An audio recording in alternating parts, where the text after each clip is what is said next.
திருச்செந்தூர் குலசேகரப்பட்டினம் முத்தாரம்மன் கோயில் தசரா விழா கோலாகலமாக நடைபெற்று வரும் நிலையில் கூடுதல் தகவல்களை செய்தியாளர் பவானி வழங்கிட கேட்கலாம்.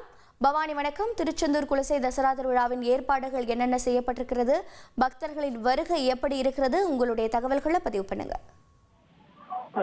அதாவது குலசேகரப்பட்டினம் தசரா சிகர நிகழ்ச்சியான சூரசம்ஸ்காரம் இன்று நள்ளிரவு 12 மணி அளவில் சிதம்பரேஸ்வரர் கடற்கரையில் வைத்து நடைபெற இருக்கிறது.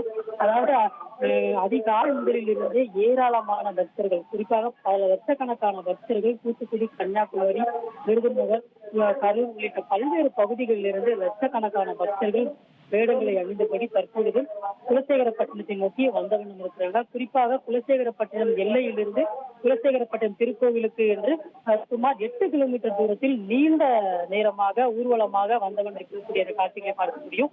தற்பொழுது நாம் காட்சி கொடுக்கக்கூடிய பகுதி சூரசம்ஹாரம் நடைபெறக்கூடிய அந்த மகிஷாசூரனை வதம் செய்யக்கூடிய இடமாகும். இது நள்ளிரவு நடைபெற இருக்கிறது. அதாவது இன்று இரவு அம்பாள் சிம்ப வாகனத்தில் எழுந்தருளி மகிஷாசூரமர்த்தினி திருக்கோலத்தில் எழுந்தருளி திருக்கோவில் வளாகத்தில் இருந்து கடற்கரைக்கு புறப்படுகிறார். அங்குதான் சூரனை வதம் செய்யக்கூடிய அந்த சூர சம்ஹார நிகழ்வானது நடைபெறுகிறது. இந்த சூர சம்ஹாரத்தை காண்பதற்காக 15 லட்சத்திற்கும் மேலான பக்தர்கள் வருவார்கள் என்று எதிர்பார்க்கப்படுகிறது. அதன்படி தொடர்ந்து பக்தர்களுடைய வருகையானது அதிகரித்து காணப்பட்டு வருகின்றது.